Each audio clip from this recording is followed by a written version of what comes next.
I'll fix it. The billionaire looked down at the 6-year-old girl standing beside his silent car and slowly shook his head. The late Arizona sun burned low across the highway, casting long shadows from the open doors of Brooks's Auto Repair. The garage sign rattled faintly in the warm wind. Dust drifted across the cracked pavement, settling on chrome that had no business being there. Daniel Whitmore had built machines far more complicated than this one. His company designed next-generation hybrid systems for urban transit. Investors described him as visionary. Engineers described him as demanding. Right now, he was stranded and a child in oversized overalls was studying his vehicle like a seasoned mechanic. "Sweetheart," he said carefully, keeping his voice polite but firm. "This isn't a lawn mower. It's a performance hybrid. I'll wait for the mechanic." Annie didn't step back. "My grandpa is the mechanic," she replied. "Good," Whitmore said quickly. "Then call him." "He's not home." Whitmore paused. "Not home. He went to Mesa for parts." "How long?" "Couple hours." That answer landed harder than he expected. Whitmore turned away briefly, pulling his phone from his pocket. No signal. He paced toward the road, lifting the device higher as though elevation might create connection. Nothing. Behind him, Annie had already begun walking slowly around the car. She didn't touch it. She listened. Engines spoke in patterns. Her grandfather had taught her that before she learned to spell her own name. Most people heard noise. If you were patient, you heard meaning. She crouched near the rear wheel well and tilted her head. "It's not the battery," she said calmly. Whitmore turned. "Excuse me." She stood and moved toward the front, peering carefully through the narrow openings near the grille. "The battery light came on, didn't it?" she asked. His jaw tightened slightly. "It had." "That doesn't mean you understand what it indicates," he replied. Annie ignored the tone and continued circling the vehicle. She paused near the passenger side, bending slightly to listen beneath the chassis. "There's a clicking," she said. "Back here." Whitmore stepped closer despite himself. "There shouldn't be any clicking." "There is," Annie answered. She walked back toward the hood and looked up at him. Her eyes were steady, not defiant, just certain. "It's overheating near the fuel relay. And something's loose." Whitmore stared at her. The fuel relay system in that model was custom configured. Not common, not obvious. "You read that somewhere?" he asked sharply. Annie shook her head. "I heard it." He felt a flicker of irritation. This was how expensive mistakes happened: overconfidence, curiosity, unauthorized hands inside machinery that cost more than most people earned in a year. "I appreciate the enthusiasm," he said, waving a dismissive hand. "But I can't have you poking around in there. If something gets damaged, it's not a simple fix." "I won't damage it," she said. "You don't know that." "Yes, I do." Whitmore exhaled slowly and pinched the bridge of his nose. This was absurd. The sun dipped lower. The air began to cool just enough to remind him that night in the desert arrived quickly. Still no roadside assistance. Still no signal. Annie took one small step toward the hood. Whitmore reacted immediately. "No." He held out his hand. "Don't." She froze. "I just need to open it." "And I said no." His voice wasn't cruel, but it was absolute. "You could short the system. You could override the software calibration. You could make it worse." Annie looked at the vehicle again, then back at him. "It's already worse," she said quietly. He didn't answer that. From inside the garage, an old country song drifted through a dusty radio. The American flag on the back wall shifted slightly in the breeze. The smell of motor oil and warm metal filled the air. Whitmore stepped between Annie and the car now, protective without thinking. "Listen," he said more gently, lowering his tone. "I'm sure your grandfather lets you help. That's fine, but this car isn't something you experiment on."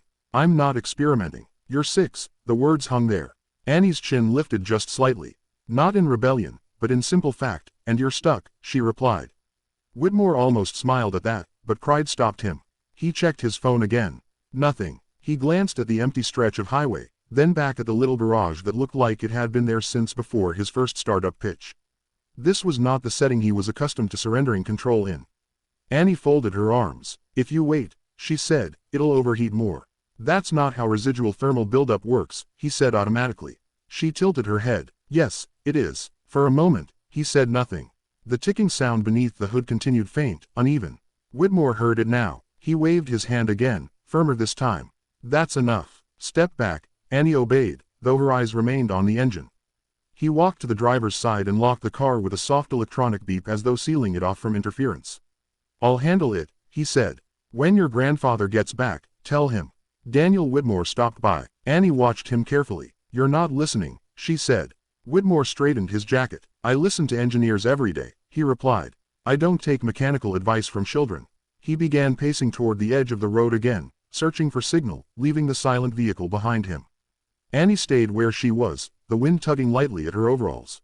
The car ticked once more. Not random, not harmless. She looked at it, then at the man who had built an empire on innovation, but couldn't hear what was right in front of him. And the desert evening settled in, patient as ever, waiting for someone to finally listen. The desert sky had turned the color of fading embers when Daniel Whitmore finally stopped, pretending he still had control of the situation. He stood at the edge of the road, staring up at the wide Arizona horizon as if it might offer instruction.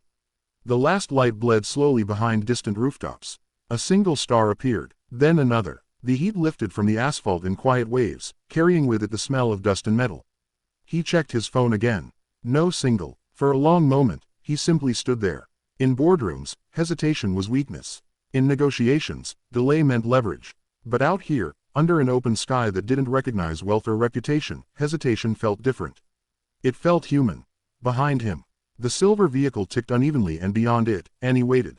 Whitmore lowered his arm and exhaled through his nose. Then, without another glance at the road, he turned and walked back toward Brooks Auto Repair. Each step felt deliberate. Annie watched him approach, but didn't speak. Inside the garage, a single hanging bulb cast a warm glow over worn tool benches and neatly arranged wrenches. The American flag on the back wall shifted gently in the breeze drifting through the open bay. The radio had gone quiet. Whitmore stopped a few feet from Annie. "You're very sure of yourself," he said. Annie shrugged lightly. "I'm sure about the car." He studied her face. No arrogance, no nervousness, just calm certainty. He looked toward the open hood release latch, then back at her. "Before we go any further," he said slowly, "we're going to set some terms." Annie didn't move. Whitmore stepped closer, lowering his voice, not threatening, but firm in the way a man used to contract spoke. "If you open that hood and damage anything, anything at all, your family will be responsible." Annie's expression didn't change. "This car is worth more than this entire building," he continued. "If it's damaged beyond repair, I will expect your family to leave this property, and I will expect compensation, double the value." The words settled heavily in the warm air. It was an unreasonable demand. He knew it, a reflex born from habit risk management. Leverage, protection. Annie blinked once. "My grandma makes peach cobbler every Sunday," she said softly. Whitmore frowned slightly, caught off guard. "And my grandpa built this garage before I was born." She looked around at the walls, the tools, the concrete floor worn smooth by decades of labor. "We don't leave." Whitmore held her gaze. "This isn't personal," he said. "It's business." Annie tilted her head. "My grandpa says business is always personal." The statement lingered. Whitmore straightened his shoulders. If he continued, adjusting his tone, "You somehow fix it. If you diagnose the issue correctly and repair it without damage, I will renovate this garage." Annie didn't interrupt. "I'll fund a full restoration. New lifts, new equipment, electrical upgrades, whatever your grandfather needs, and I'll invest in it properly." The wind shifted again, stirring dust at their feet. Annie considered him carefully. "And you won't change it?" she asked. "What do you mean? You won't turn it into something else?" Whitmore hesitated. He had bought companies before, invested, expanded, rebranded. "That depends," he began automatically. Annie shook her head. "No," she said quietly. "If you help, it stays ours." For a moment, he almost smiled. She was negotiating. He looked at the building again. The faded sign, the aging tools, the quiet dignity of a place that had survived simply because it worked hard and charged fair. "I won't take ownership," he said finally.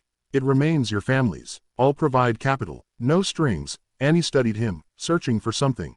Adults often hid conditions inside promises. She had seen that before, even at 6. "You promise?" she asked. Whitmore met her eyes directly. "I promise." The word felt heavier than he expected. The ticking beneath the hood sharpened briefly, as if impatient. Annie nodded once. "Okay." Whitmore stepped aside from the front of the car. "Understand something," he said quietly. "If this goes wrong, it won't," she replied.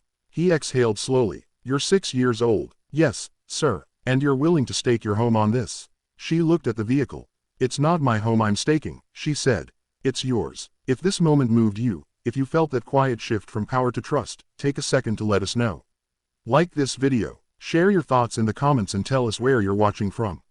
And if you believe stories about justice, courage, and unexpected faith still matter, make sure you subscribe to the channel so you don't miss the next one. He didn't understand that immediately, but he moved aside. Annie walked to the driver's side and reached up, barely tall enough to pull the hood release. Whitmore stepped forward and opened it fully, the metal rising with a controlled lift. The engine compartment gleamed under the fading light, precision engineering layered in compact perfection. Annie didn't touch anything at first. She listened, then she leaned slightly closer, eyes scanning, head tilting as though mapping invisible threads. "There," she said softly, pointing near the relay housing. Whitmore followed her finger, a narrow connection line almost hidden behind insulated casing. "That coupling's loose," she said. "It's heating wrong. It shut the system down to protect itself." Whitmore leaned in closer. He saw it now, a faint misalignment, barely noticeable. "You'd need a torque adjustment," he murmured. Annie nodded. "And cooling." He looked at her. "That's exactly what diagnostics would show." She didn't respond. She simply reached for a small step stool near the wall and dragged it quietly into place. Whitmore watched every movement, every breath. The sky darkened fully now, but the garage light glowed steady and warm around them. For the first time in years, Daniel Whitmore felt something unfamiliar. Not control, not authority, risk, and strangely trust. Annie placed her small hand carefully near the connection point. Not rushing, not guessing. Whitmore stood beside her, close enough to intervene, but he didn't. Outside, the desert night settled in. Inside Brooks Auto Repair, beneath a single hanging bulb and an aging American flag, a billionaire and a 6-year-old girl stood over a machine worth more than pride, and the real negotiation had only just begun. The engine purred the way it had been designed to, low, even confident. Daniel Whitmore stood beside the driver's door for several seconds after shutting it off again, as though expecting the silence to betray him. But nothing flickered on the dashboard. No warning icons, no hidden alarms. The system remained steady across the small garage floor. Annie had already returned the wrench to its exact place on the wall. Not tossed, not dropped, returned. That detail stayed with him. "You didn't even hesitate," he said quietly. Annie shrugged, stepping down from the stool. "It was just sitting wrong." Whitmore looked back at the hood. "Most engineers would have run a full diagnostic." "My grandpa listens first," she replied. "Diagnostics come after." He smiled faintly at that. The night air drifted through the open garage door. Cooler now, carrying the faint scent of creosote from somewhere down the road. The desert had a way of slowing everything once the sun disappeared. Even Whitmore felt at a pause he rarely allowed himself. He walked slowly around the car almost ceremonially, as if inspecting something newly discovered rather than something he already owned. "You said it shut itself down," he said. "Yes, sir. To protect the system." "Yes." He ran a hand along the smooth curve of the hood. "We designed that feature," he murmured more to himself than to her. "Preventative shutdown in case of relay instability." Annie tilted her head. "It did its job." He looked at her again. Really, looked at her. 6 years old, standing in a garage that hadn't been renovated in decades, and she had understood instinctively what trained specialists analyzed through software. "What did your grandfather teach you?" he asked. Annie walked toward the old wooden bench near the back wall and sat on it, swinging her boots lightly. "He says engines are honest," she said. "They don't lie. If something's wrong, they'll tell you. You just have to stop talking long enough to hear it." Whitmore let out a slow breath. In his world, everything was noise: meetings, forecasts, quarterly earnings calls, everyone talking at once. He couldn't remember the last time he had simply listened. "You weren't afraid," he observed. "Of what?" "Of being wrong." Annie considered that. "If I was wrong, we'd fix it." He smiled faintly. "It's not always that simple." She studied him with quiet curiosity. "Grandpa says grown-ups make things complicated so they feel important." Whitmore laughed softly at that, an honest sound unguarded. "I might know a few people like that," he admitted. The headlights of a passing car briefly illuminated the garage entrance before disappearing down the highway. The world was moving again. Phones would ring. Emails would stack up. He reached into his pocket and pulled out his phone full signal. He stared at the screen for a moment, then locked it without making a call. "Your grandfather," he said, "how long has he run this place?" "Since before I was born." "And before that, he fixed trucks for the army." Whitmore nodded slowly. "That explains a lot." Annie hopped down from the bench and walked toward the old sign, leaning against the inner wall, a spare one her grandfather had never hung. The paint was chipped, but the letters were bold. "Brooks Auto Repair. Honest work, fair price." "You said you'd help," she reminded him. "I did." She looked up at him. "You keep promises." "Yes." "Grandpa says a promise is louder than money." Whitmore absorbed that carefully. "I keep my word," he said. Annie seemed satisfied with that answer. He walked toward the center of the garage, taking in details he hadn't noticed earlier. The cracked concrete smoothed by decades of boots. The tool drawers labeled in careful handwriting. The faded calendar pinned to the wall still turned to last month. This place hadn't failed. It had endured. You don't need to change it, Annie said quietly behind him. He turned. I know. Just help it rest. That word again. Rest. Whitmore felt something tighten gently in his chest. In his world, nothing rested. Companies scaled or collapsed. Markets rose or fell. There was no in-between. But here, this garage had stood steady year after year, not chasing expansion, not chasing headlines, just serving whoever pulled into its bay. He walked back toward his car and opened the door once more. The interior lights glowed softly. You understand something, he said, looking back at her. You didn't just fix a car tonight. Annie folded her arms lightly. What else? You reminded me why I started building things in the first place. She didn't respond immediately. After a moment, she said, to make them work. Yes, he said, to make them work, not to dominate markets, not to impress shareholders, just to make them work. He stepped out again and closed the door. I'll send a contractor tomorrow, he said. Not to replace anything, just to reinforce what's here. New wiring, safer lifts, proper lighting. Annie nodded slowly. And no big sign, he smiled. No big sign and no changing the name. Never. She seemed to weigh that promise one more time, then extended her small hand. Whitmore looked at it briefly before shaking it carefully, respectfully. Her grip was firm, the kind of handshake that didn't need witnesses. As he finally prepared to leave for real, he paused at the entrance of the garage and looked back once more. Annie had already returned to the workbench, wiping her hands with an old cloth, humming softly to herself like it had been an ordinary evening, like she hadn't just shifted the perspective of a man who controlled a billion-dollar company. Whitmore stepped into the driver's seat and started the engine one last time. Smooth, steady. He pulled onto the dark highway, headlights cutting through the desert night. In the rear-view mirror, Brooks Auto Repair grew smaller, but somehow felt larger than it had an hour ago. Because sometimes power wasn't about proving someone wrong. Sometimes it was about admitting they were right. And somewhere behind him, under a single hanging bulb and an aging American flag, a 6-year-old girl who listened to engines, had quietly reminded a billionaire what listening truly meant. Daniel Whitmore did not sleep much that night. The hotel suite in downtown Phoenix was quiet, temperature-controlled, perfectly insulated from the outside world. Yet sometime around 3 o'clock in the morning, he found himself staring at the ceiling, replaying the sound of a small wrench turning with absolute certainty. He had built an empire on precision, on engineers who wore degrees like armor, on teams that could calculate torque ratios in milliseconds. And a 6-year-old girl in a worn-out garage had solved what his system had overcomplicated. By listening, he rose before sunrise and stood by the window overlooking the city. Traffic lights blinked below in orderly patterns. Everything efficient, everything controlled. Yet something about Brooks Auto Repair had unsettled him in a way no boardroom ever had. It wasn't embarrassment, it was clarity. By 8 o'clock, his executive assistant had already sent 3 urgent messages regarding a product rollout delay in Denver. Investors were restless. The new hybrid line depended heavily on proprietary relay systems, the same kind that had triggered his shutdown yesterday. Whitmore paused mid-scroll. A pattern began forming in his mind. The shutdown had been blamed on isolated environmental variants.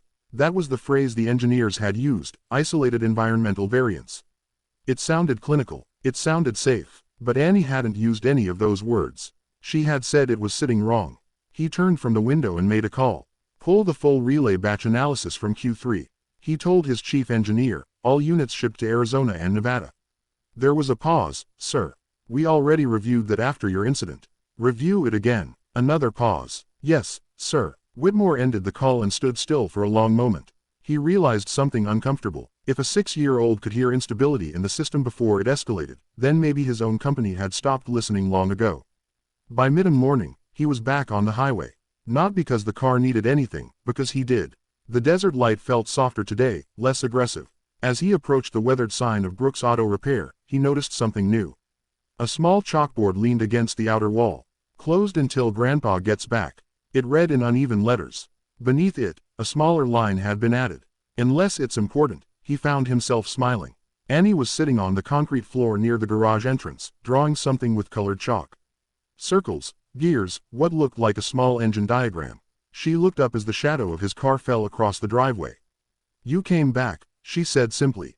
I said I would, she nodded, accepting that without surprise.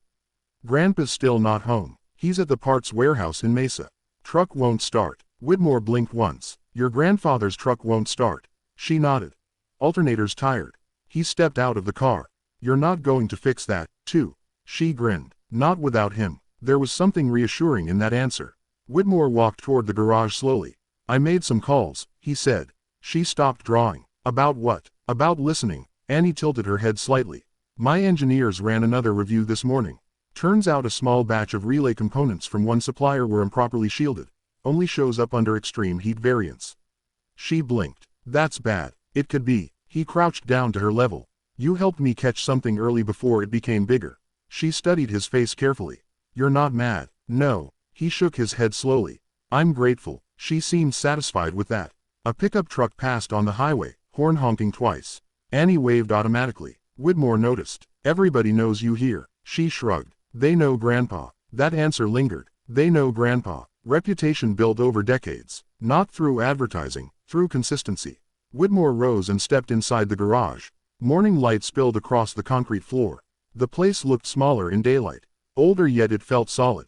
He turned toward Annie. I meant what I said. She stood now about helping. Yes. A black SUV pulled up behind his car, unexpected and polished. One of his regional managers stepped out. Tablet already in hand. Sir, I wasn't aware you'd be. Whitmore raised a hand gently, just observing. The manager glanced around the garage, visibly confused. This is important, Whitmore replied. Annie watched the exchange quietly. The manager lowered his voice. Sir, the Denver situation will wait. The words surprised even Whitmore, but they felt correct. He turned back toward Annie. Would you show me something? She nodded cautiously. The way you listen, he clarified. She walked to the side of his car and tapped lightly near the hood. Start it. He did. The engine came alive smoothly. She closed her eyes. Whitmore felt the manager watching, perplexed. After a few seconds, Annie opened her eyes again. It's happier today, she said. Whitmore let out a soft breath through his nose. Happier. It's not fighting. He shut off the engine slowly. The manager shifted awkwardly. Sir, with respect, Whitmore looked at him calmly. Do you know how many recalls we've avoided because someone on the floor caught something small? The manager hesitated. Several. And do you know how many times we dismissed something because it didn't fit the data model? Silence. Whitmore nodded once. That ends now. He looked back at Annie. You reminded me that systems don't fail loudly at first. She nodded. They whisper. The manager glanced between them, uncertain how to respond. Whitmore stood taller. Arrange funding for structural updates here. He said quietly. No branding, no acquisition paperwork, just safety upgrades. Yes, sir. And set up a scholarship fund under the Brooks name, technical apprenticeships for kids who learn differently. The manager blinked. Understood. The SUV door closed softly as he returned to make the calls. Annie walked back toward her chalk drawing. You're busy, she said. I was, Whitmore replied. She looked up again. You still are. He considered that. Yes, he admitted, but not in the same way. A breeze moved through the open garage, lifting a thin layer of dust that sparkled briefly in the sunlight. Whitmore extended his hand again, not as a businessman, but as a man making a promise. Thank you, Annie. She shook it without ceremony. You're welcome. As he turned to leave, he realized something had shifted permanently. Not his company, not his schedule, him. And sometimes that was the more difficult repair. 3 days later, the first news article appeared. It wasn't dramatic. It wasn't accusatory. It simply asked a question. Are Whitmore Mobility's relay systems failing in high-heat regions? Daniel Whitmore read the headline in silence from his office overlooking Manhattan's East River. The city moved below him with its usual confidence. Taxis weaving, ferries cutting across gray water, markets were open, analysts were awake, and somewhere in Arizona, a 6-year-old girl was probably drawing engine diagrams in chalk. He didn't panic, but he understood timing. The Denver rollout had been paused. Quietly, internally framed as performance recalibration. Investors didn't like that phrase. It sounded like retreat. His phone vibrated again. Conference call board members legal. He accepted Daniel. One voice began carefully. We're seeing volatility in pre-market indicators. The article cites internal supplier inconsistencies. I authorized a full audit, Whitmore replied calmly. A second voice cut in. Public acknowledgement invites liability. Public denial invites collapse, he said evenly. Silence settled over the line. For years, we had been known as decisive, strategic, efficient. But today, he sounded something else. Resolved. We address it, he continued. We correct it. We compensate if necessary. We don't bury it. One board member exhaled audibly. This could cost us 8 figures. Whitmore stared at the skyline. Integrity always does. The call ended without applause. Across the country in a garage that still smelled faintly of cobbler and motor oil. Annie sat on an overturned bucket, watching. Her grandfather tightened the alternator belt on his old Ford truck. Harold Hank Brooks was 68, broad-shouldered despite age, hands thickened by decades of turning wrenches. His silver beard caught the morning light. "You told him you'd fix it?" Hank asked without looking up. Annie nodded. "He didn't believe me," Hank grunted softly. "They rarely do." She tilted her head. "He came back." Hank stopped tightening and looked at her now. "That's so." "Yes, sir." Hank studied her face carefully, the way only a grandfather could. "You do good work." "Yes, sir." "Then that's enough." He finished tightening the belt and started the truck. It roared alive with a stubborn, satisfied growl. Annie smiled. Later that afternoon, a flatbed truck arrived at Brooks Auto Repair. Not to haul anything away, but to deliver something. Crates, new lift arms, updated electrical panels, industrial-grade lighting fixtures. Hank stepped out of the office slowly, wiping his hands on a faded shop rag. "You Annie's grandpa?" one of the contractors asked. "That depends," Hank replied calmly. They handed him paperwork funded through Whitmore Infrastructure Development. Hank read it carefully. No corporate branding, no acquisition clauses, no ownership transfer, just structural improvements. He glanced at Annie. "You shake hands on this?" She nodded. "Yes, sir." Hank folded the paper once and slipped it into his shirt pocket. "Then we'll honor it." Across state lines, Whitmore stood before a press podium. Flashes from cameras reflected off polished wood. "We identified a supplier inconsistency in a limited relay batch distributed in high-temperature regions," he stated clearly. "Out of precaution, we are issuing voluntary inspections and replacements at no cost," a reporter called out. "Is this connected to the shutdown incident in Arizona?" Whitmore paused briefly. "Yes." The room stirred. Was the issue discovered internally? He hesitated only half a breath. "No." Silence followed. "It was brought to my attention by an independent observation." He didn't elaborate. He didn't need to. Integrity didn't require spectacle. That evening, as desert air cooled the metal siding of Brooks Auto Repair, Hank and Annie sat on folding chairs outside the garage. The new lights had been installed. They cast a warm, steady glow across the driveway. "Big man admit mistake on television," Hank said thoughtfully. Annie swung her boots. He listened. Hank nodded slowly. "Most don't." She leaned her head lightly against his arm. "Grandpa Tenerang, why don't grown-ups listen?" Hank stared out toward the highway for a long moment before answering. "Because listening means you might have to change." Annie considered that. "Changing's not bad." "No," Hank agreed quietly. "It ain't." Headlights appeared in the distance. A familiar silver car slowed as it approached. Whitmore stepped out without a jacket this time. He looked tired, but not weakened. Hank rose to his feet. "You the one funding my electric bill?" Hank asked plainly. Whitmore extended his hand respectfully. "Daniel Whitmore, sir." Hank shook it firmly. "Harold Brooks." Their grips held for an extra second. "Not dominance. Assessment." "You didn't try to buy us," Hank said. "No, sir." "Why?" Whitmore glanced briefly at Annie. "Because some places shouldn't be owned." Hank nodded once. "Good answer." They stood there in shared understanding. 3 generations bridged by something simpler than contracts. Whitmore crouched down slightly toward Annie. "You see the news?" She shook her head. "Grandpa don't like TV." Whitmore smiled faintly. "We fixed it." She studied his face carefully. "You listened again?" "Yes." She nodded once, satisfied. "Good." The desert wind moved gently across the highway. Whitmore stood again. "There may be pushback," he admitted to Hank. "Investors, competitors, people who preferred silence." Hank crossed his arms. "Truth's louder." Whitmore absorbed that quietly. "You taught her well." Hank glanced down at Annie. She was already listening. "I just told her not to stop." Silence settled between them comfortably. For the first time in a long while, Whitmore felt something steadier than market confidence. He felt alignment. As he prepared to leave, Annie called out softly. "Mr. for Whitmore." He turned. "Yes." "You still building cars?" "Yes." "Build them honest." The words were simple, but they carried weight. He nodded. "I will." As he drove away under the widening desert sky, he understood something profound. Success had made him powerful, but humility had made him useful. And sometimes the greatest repairs weren't mechanical. They were moral. The backlash did not begin loudly. It began politely. An email from a long-standing investor questioning strategic transparency timing. A financial analyst suggesting Whitmore Mobility had overcorrected in its voluntary recall. A competitor's spokesperson describing the relay issue as indicative of broader instability in executive oversight. Polite words, sharp edges. Daniel Whitmore read each one carefully, never rushing his response. In another season of his life, he might have countered with aggressive messaging, redirected scrutiny, buried the issue beneath the new product announcement, but something in him had shifted in that small Arizona garage. You don't bury what whispers, Annie had said. You fix it. By the end of the week, Whitmore Mobility's stock had dipped 12%.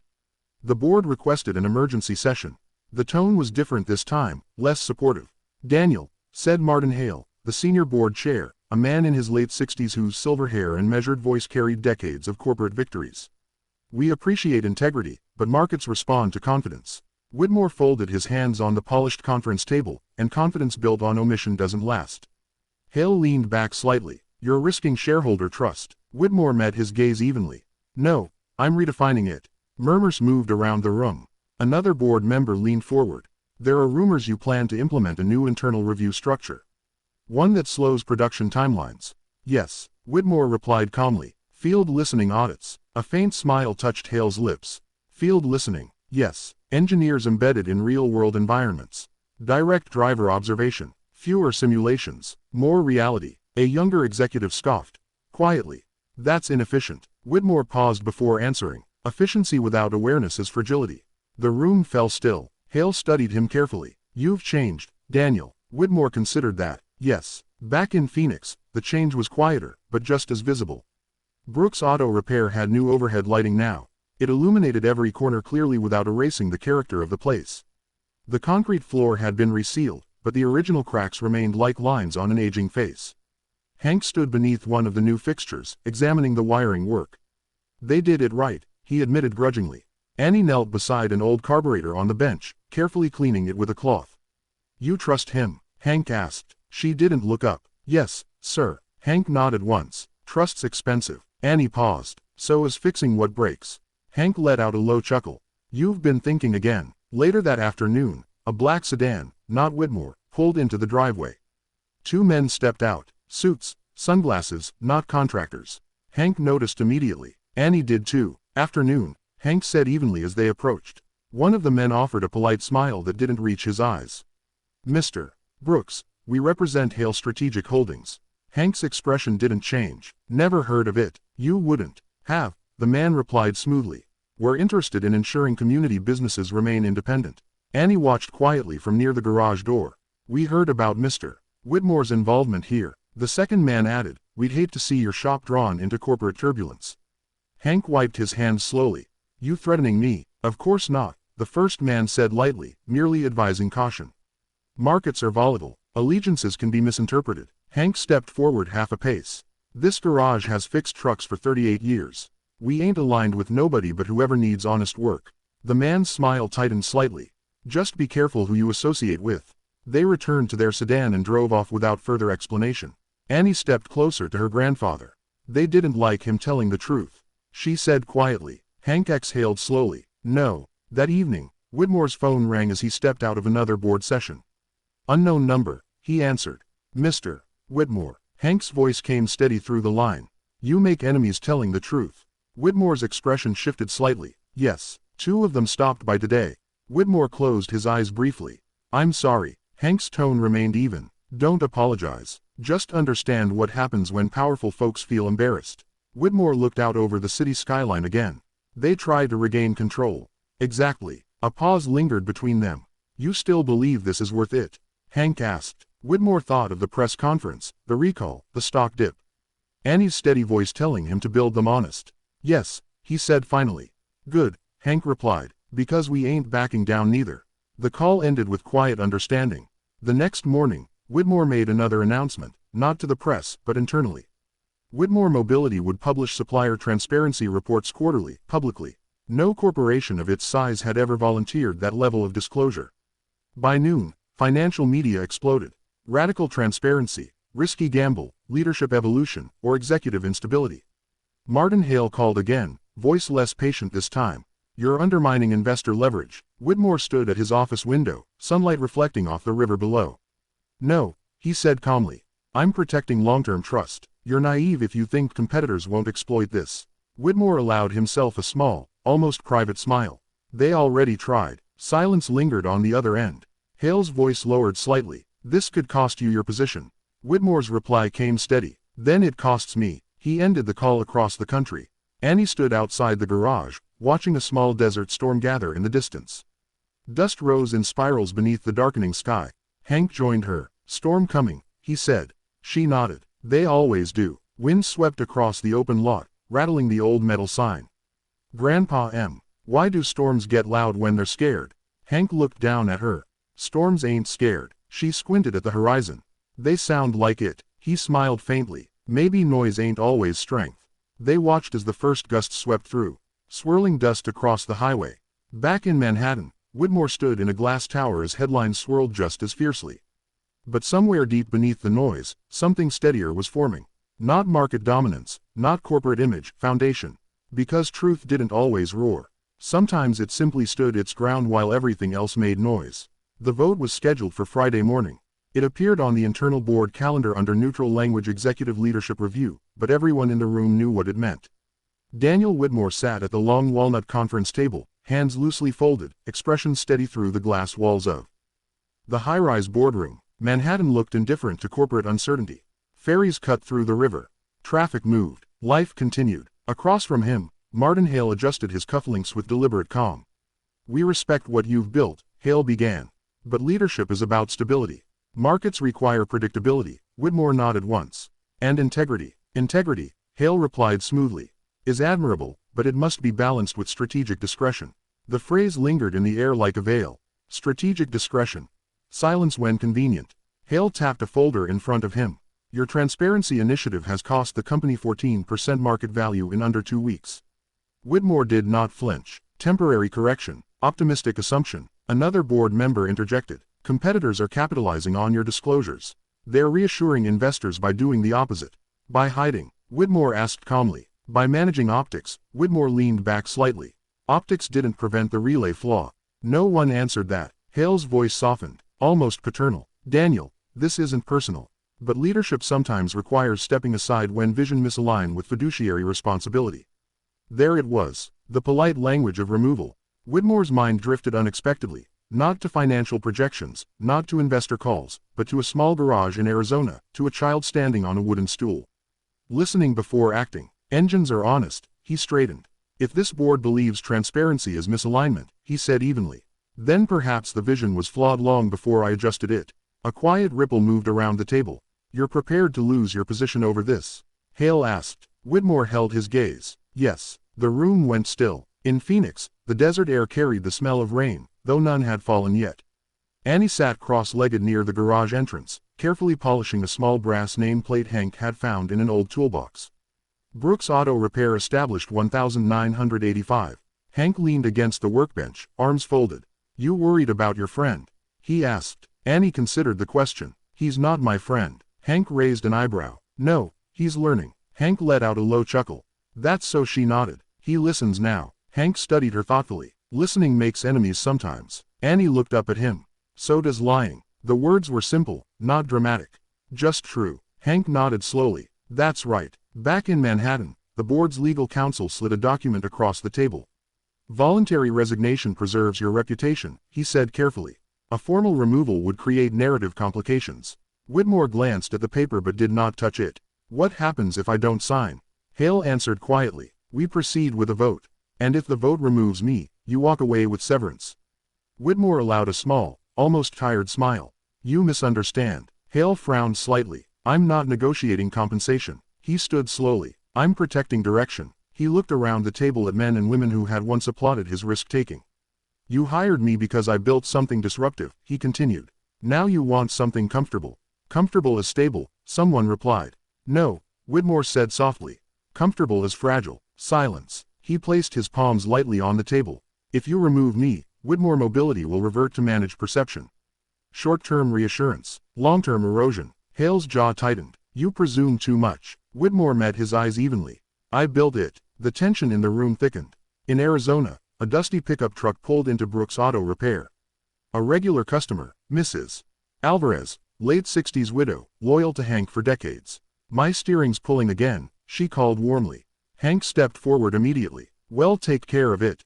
Annie followed close behind, watching as Hank crouched near the front wheel. See that? He said quietly to her. Uneven wear. She nodded. Caused by what? Alignment's off. He smiled faintly. Exactly. He stood and glanced at the horizon. Sometimes things pull in the wrong direction. Gradual, like he added. If you ignore it long enough, it'll cost you more than tires. Annie understood. Back in Manhattan, the vote began. One by one, hands were raised. The tally was closer than Hale had expected. Too close. When it ended, the result was narrow. Whitmore remained CEO, but barely. Hale closed his folder slowly. "This is not a victory," he said quietly. Whitmore nodded. "I know." The board dispersed with measured restraint. Whitmore remained alone in the room for several moments. He understood something clearly now. The external battle was not the most dangerous one. The internal fracture was. He picked up his phone and scrolled to a number saved simply as Hank. He hesitated, then called. Hank answered on the third ring. "You win or lose?" Hank asked without greeting. Whitmore exhaled softly. "Stayed." Hank grunted approvingly. "Good. It was close. Worth it." Whitmore looked out at the skyline again. "Yes." A pause. "You understand this ain't over?" Hank said. "Yes." Storms circle back. Whitmore thought of Annie's words. "They whisper first. I'll be ready," he replied. He ended the call and stood quietly. For the first time in years, leadership did not feel like authority. It felt like endurance, and endurance required something stronger than strategy. It required conviction. Far away under a warm desert sky, Annie wiped her hands on an old shop rag and looked at the highway stretching endlessly into dusk. She didn't understand stock prices. She didn't understand board votes, but she understood alignment. And somewhere between a billion-dollar boardroom and a cracked concrete garage floor, something unseen was shifting. Not just in a company, in a man. The public test came on a Tuesday morning. Not through a hostile board vote, not through an investor lawsuit, not even through a competitor's press release. It came through a live broadcast. Whitmore Mobility's annual Innovation Summit had been scheduled months in advance, an event streamed globally where new prototypes were unveiled and bold projections were announced under sweeping lights and orchestral soundtracks. This year, however, the tone was different. Daniel Whitmore stood backstage in San Francisco listening to the low roar of thousands of attendees filling the convention hall. Investors, engineers, journalists, industry critics waiting for weakness. On the teleprompter in front of him was the original speech draft. It promised acceleration, expansion, aggressive growth targets. It did not mention recalls. It did not mention transparency. It did not mention listening. He stared at the screen for a long moment. Then he reached forward and turned it off. Across the country, Brooks Auto Repair was unusually busy. Word had spread not about corporate drama, but about something simpler.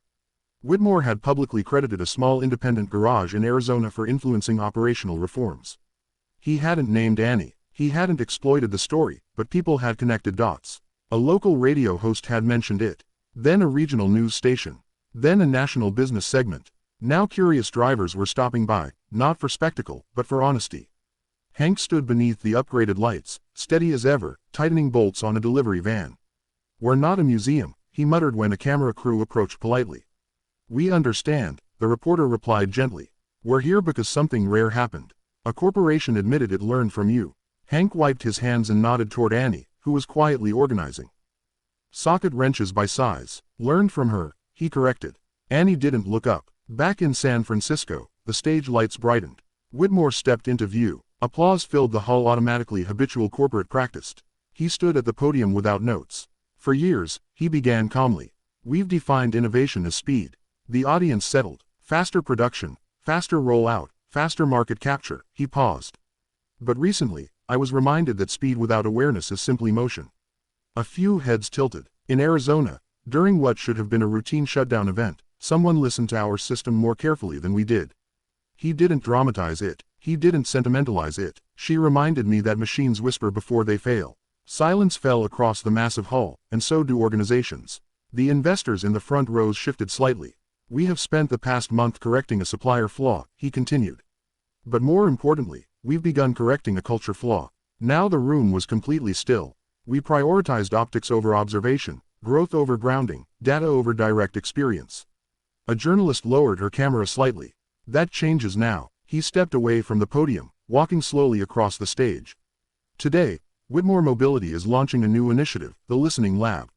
The massive screen behind him illuminated not with product renderings, but with footage of engineers in real-world environments, desert highways, snow-covered roads, small-town repair shops.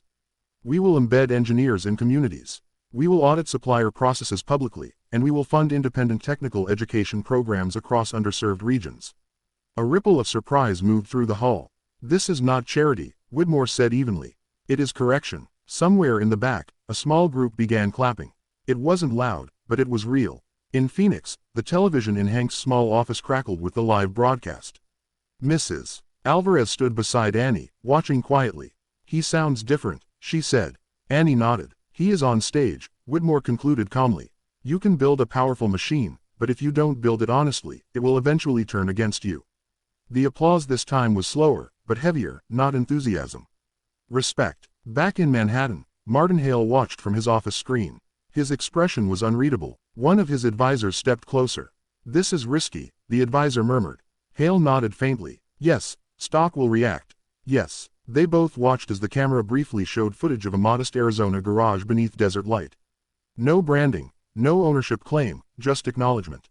Hale exhaled slowly. "He's changing the narrative," he admitted. The advisor hesitated. "And if the market responds positively?" Hale didn't answer immediately.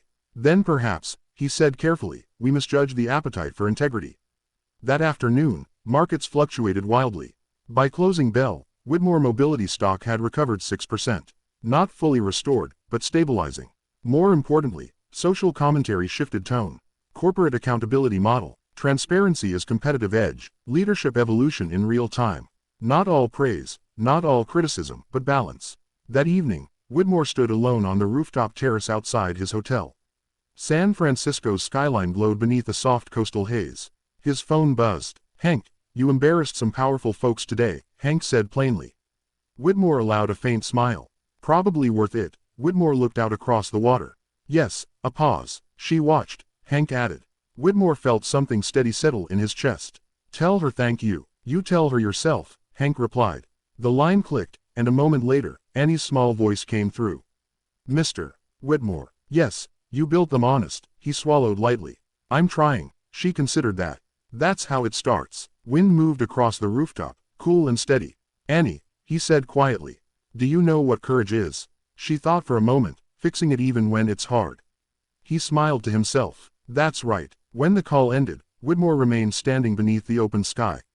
The storm hadn't passed completely. Board tensions remained. Competitors were circling. Market pressures would return. But something fundamental had shifted. The test had been public, and he had not stepped back. In a small garage miles away, Annie turned off the office television and walked back to the workbench. Organizing tools one by one. Outside, the desert sky deepened into violet. Storms might circle back, but foundations once reinforced did not tremble so easily. Chapter 9. The resignation letter was handwritten. Daniel Whitmore had drafted it digitally twice, revised it 3 times, and deleted it entirely before finally reaching for a pen. There was something about ink on paper that felt irreversible, honest, like signing your name to something that couldn't be edited once sent. He didn't resign as CEO. He resigned as chairman of the board. The position had been largely ceremonial after the recent vote, symbolic authority layered on top of operational leadership. But symbolism mattered in corporate warfare. By stepping down from the chairmanship, he removed the board's argument that he was consolidating too much influence. He reduced their leverage. He made his position about responsibility, not control. When he entered the boardroom that Friday morning, the mood was restrained. Martin Hale looked up as Whitmore placed the envelope on the polished table. "What's this?" Hale asked. "A correction," Whitmore replied calmly. Hale opened it slowly, scanning the page. "You're relinquishing chair authority." "Yes." The other members exchanged glances. "This doesn't weaken you?" one asked carefully. Whitmore shook his head. "It clarifies me." Hale leaned back in his chair. "You understand stepping down from chairman limits your strategic insulation?" "Yes." "You'll be exposed to shareholder pressure directly." "Yes." "And you're comfortable with that?" Whitmore met his gaze evenly. "I've learned something recently. If you build honestly, insulation becomes unnecessary." Silence settled over the room. It wasn't defeat they saw in him. It was resolve without ego. Hale folded the letter once and set it down. "This changes the tone," he admitted quietly. "That's the point." Across the country, Brooks Auto Repair was adjusting to its new rhythm. The novelty had worn off. News vans had left. Curious onlookers had dwindled. What remained were regular customers and steady work, which was exactly how Hank preferred it. Annie stood on a stool beside him, watching as he reassembled a transmission housing. "You ever give something up on purpose?" she asked. Hank didn't look up. "Plenty." "Why?" "Because sometimes holding tight makes it worse." She considered that like over-tightening a bolt. He smiled faintly. "Exactly like that." Meanwhile, back in New York, Whitmore's decision sent subtle tremors through financial media. Whitmore steps down as chairman's strategic retreat or power realignment. CEO CD's board control amid transparency push. Analysts debated motives. Was he cornered? Was he weakened? Was he positioning himself as a martyr? Few considered the simplest possibility that he meant it. By Monday, the market response was unexpectedly stable. Investors interpreted the move as governance balance rather than instability. The stock held, but something else happened quietly that week. 3 mid-level executives submitted resignations, not in protest. In refusal, they disagreed with the new transparency protocols. They had built careers on managed narratives and strategic opacity. The Listening Lab initiative threatened their methods. Whitmore read each resignation carefully. No anger, no retaliation, just acknowledgement. Culture shifts always cost something. That afternoon, he received a call from an unexpected number. Mrs. Alvarez. Hank had apparently given her his office line. Mr. Whitmore, her voice asked gently. Yes, ma'am, I just wanted to say my nephew works for your company in Denver. He said the new inspections found something before it caused trouble. Whitmore felt a quiet warmth settle in his chest. I'm glad, he said. Nobody got blamed. They just fixed it. That's the goal. She paused. Thank you for not pretending. The line clicked softly when she hung up. Whitmore sat back in his chair. That single call meant more than analyst commentary. In Phoenix, the late afternoon sun stretched long shadows across the garage floor. Annie sat cross-legged near the entrance, drawing again in chalk. This time she wasn't sketching gears. She was drawing 2 houses connected by a long road.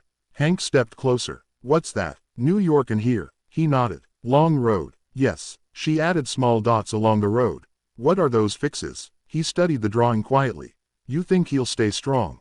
Annie didn't hesitate. He already gave something up. Hank crossed his arms. That matters. Yes. She looked up at him. People who give up power on purpose don't scare easy. Hank let out a slow breath. Hope you're right. Back in Manhattan, Whitmore stood alone in the now quiet boardroom late one evening. Without the chairman's title, the room felt different, less like a throne, more like a workspace. He walked to the window and looked out at the city lights flickering beneath him. For years, leadership had meant ascent. Higher floors, bigger offices, greater insulation. Now it felt like exposure, accountability without buffer. He found he preferred it. His phone vibrated softly, a simple text message from Hank. She says, storms respect houses that stand straight. Whitmore smiled faintly. He typed back, I'm learning to build straighter. Across the country, Annie finished her chalk drawing and stood up, brushing dust from her hands. The desert wind moved gently through the open garage door. No cameras, no headlines, no board votes, just steady air and honest work. The sacrifice Whitmore had made wasn't dramatic enough for primetime coverage, but it shifted something fundamental. He had given up status to protect direction, and in doing so, he had made it harder for anyone to claim he was protecting ego. Storms would return, competitors would probe, the board would test him again. But something was different now. The foundation wasn't built on authority. It was built on alignment, and alignment once secured did not shake easily. The confrontation did not happen in a courtroom. It happened in a private dining room overlooking Lake Michigan. Martin Hale had requested the meeting personally. No assistants, no legal counsel, just the 2 of them. Daniel Whitmore arrived 5 minutes early. The restaurant was quiet at that hour. The lunch crowd not yet seated. Sunlight reflected off the water beyond the glass, calm but deceptive in its depth. Hale was already there, silver hair, immaculate posture controlled. You've lost weight, Hale observed as Whitmore sat down. Less insulation, Whitmore replied calmly. A faint smile flickered across Hale's face. Still deflecting with philosophy. I'm past deflection. Menus were placed before them, but neither man opened one. Hale folded his hands. You understand why I asked for this? Whitmore nodded. Because the vote wasn't decisive enough. Hale did not deny it. There's division, Daniel. The board is split. Some believe you've positioned yourself as morally untouchable. Whitmore raised an eyebrow slightly. Untouchable. You've made opposition appear unethical. Whitmore leaned back in his chair. I haven't labeled anyone unethical. You didn't have to, Hale said evenly. Your narrative did. Outside, a small sailboat cut slowly across the lake. Whitmore chose his words carefully. If telling the truth pressures people, that pressure isn't manipulation, it's exposure. Hale studied him for a long moment. You're forcing the board into a corner. No, Whitmore said quietly. I stepped out of the corner when I resigned the chairmanship. Silence lingered between them. Hale exhaled slowly. There's an acquisition proposal. Whitmore's gaze sharpened slightly. For us? He asked. No, for Brooks Auto Repair. The words landed like a stone dropped in still water. Whitmore did not move immediately. From whom? An affiliate group connected to one of our larger competitors. Disguised as community development. Whitmore's jaw tightened just slightly in the board's position. Hale's eyes held steady. Some members believe acquiring the garage eliminates symbolic leverage. Whitmore leaned forward slowly. They want to buy the place that exposed the flaw. They want to control the narrative. Whitmore's voice remained calm but lower. That garage is not an asset. It's influence, Hale replied. Whitmore stood abruptly, then stopped himself, sitting back down. You said this wasn't personal, he said. It isn't, Hale answered. It's strategic containment. Whitmore's thoughts moved quickly, not toward market impact, not toward optics, but toward a chalk drawing on concrete, toward a small girl who believed promises mattered more than money. They won't sell, he said evenly. Hale's gaze shifted slightly. You're certain? Yes, you don't control that decision. Whitmore's voice was steady. No, but I know them. Across the country, the offer arrived in an envelope thicker than necessary. Hank opened it at the workbench.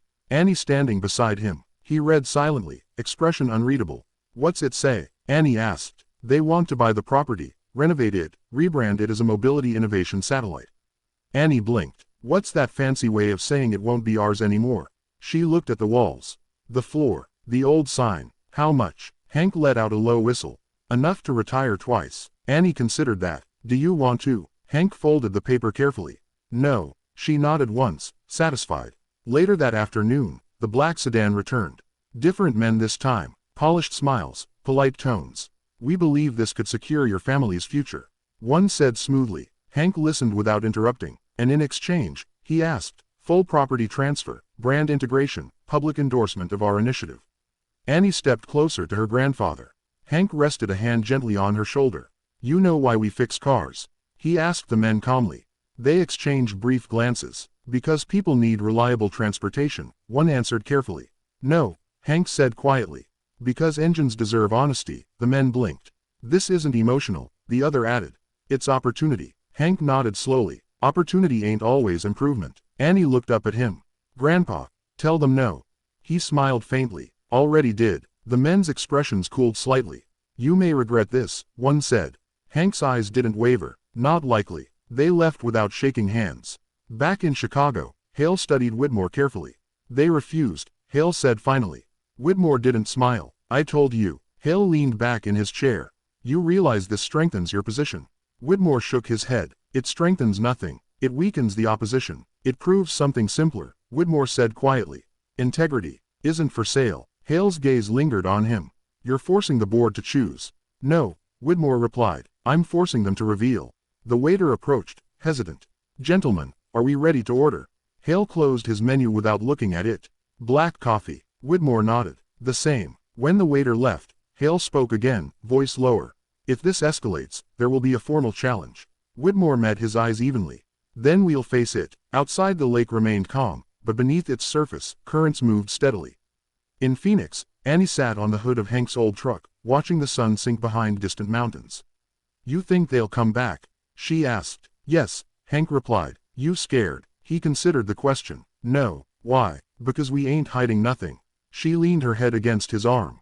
Neither is he. Hank nodded. That's why they're nervous. As night settled over the desert and over the city skyline miles away, the lines were clearer than before. This was no longer about a faulty relay or stock fluctuation or public relations. It was about control, and control does not yield quietly when challenged by truth. The next move would not be subtle. It would be direct. Chapter 11. The formal challenge arrived in the form of a letter marked Special Session Notice. It was delivered not by email, not through internal channels, but by courier heavy paper embossed seal, the kind of symbolism meant to communicate seriousness. Daniel Whitmore read it alone in his office.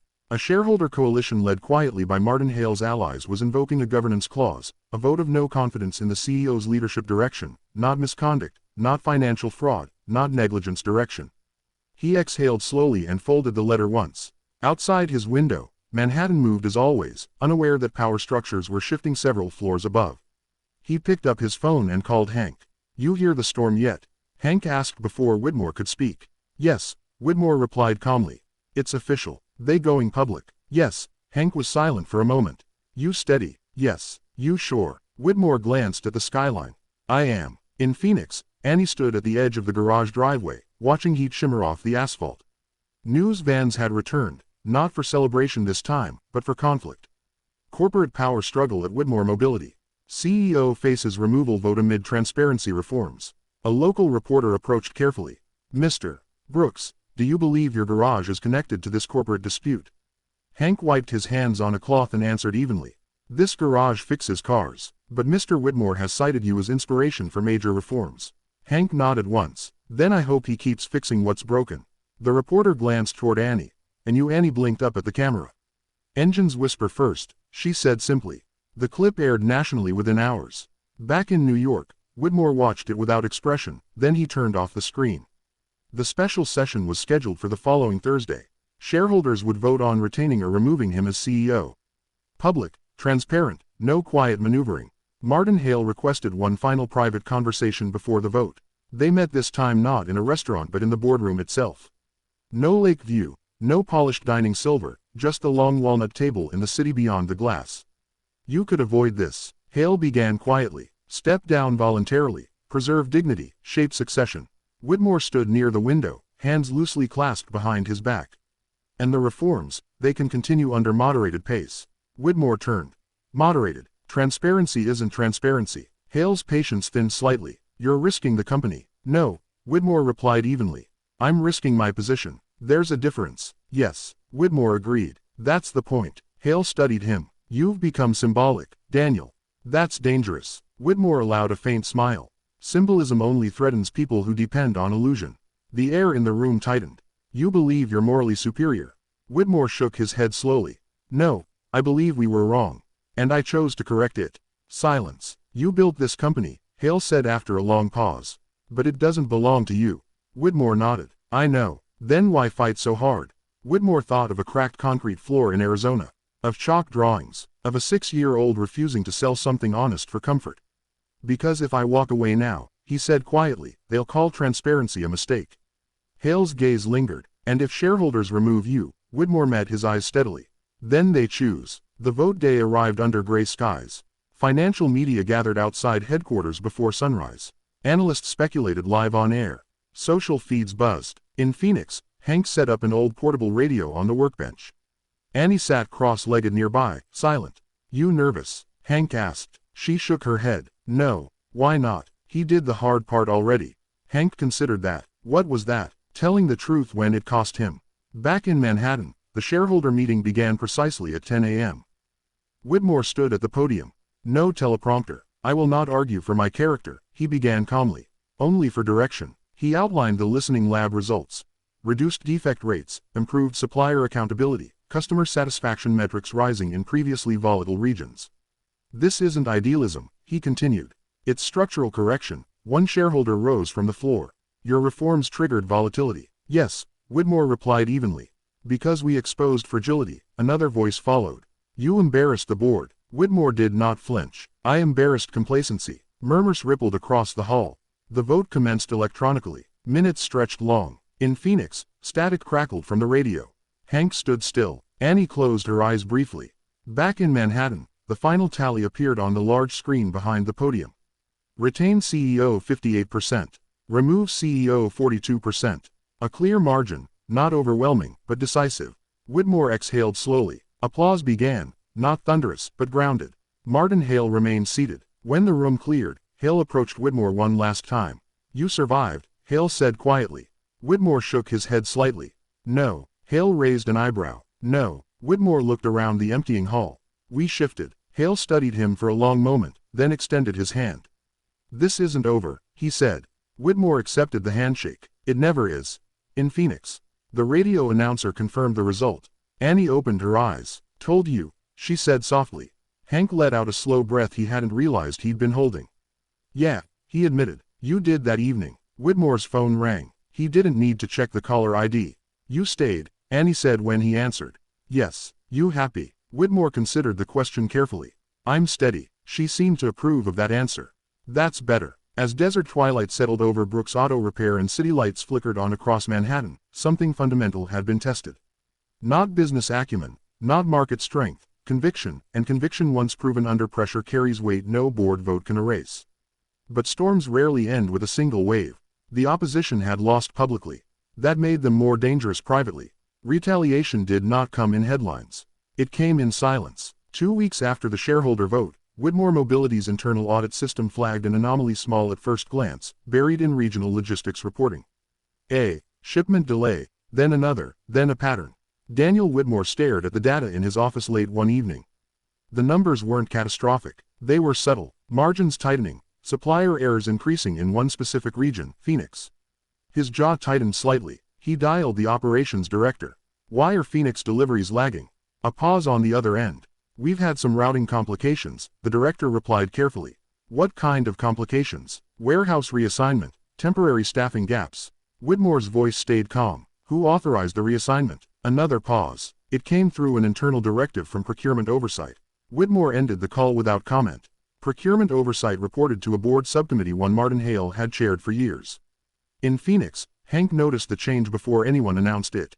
Parts orders that normally arrived within 48 hours were taking 5 days. 2 loyal customers had called to ask if the garage was transitioning. "Transitioning to what?" Hank asked one caller. "Some new regional partner got a flyer in the mail." Hank frowned. There had been no conversation.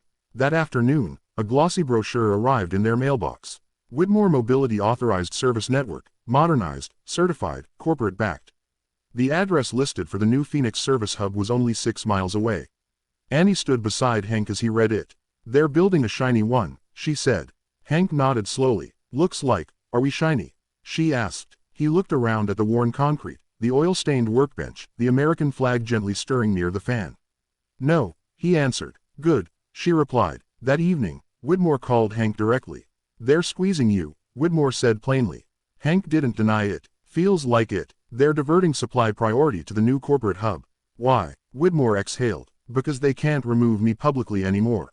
So they'll try to weaken what strengthened me." Silence stretched across the line. "You want me to fight?"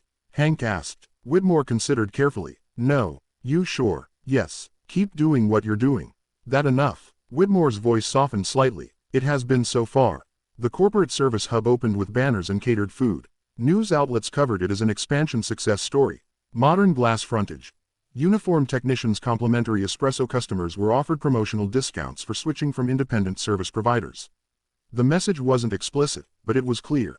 In the weeks that followed, Brooks Auto Repair saw a slight dip in new inquiries, not catastrophic, but noticeable. Annie watched quietly. One afternoon, she stood near the open bay as a longtime customer, Mrs.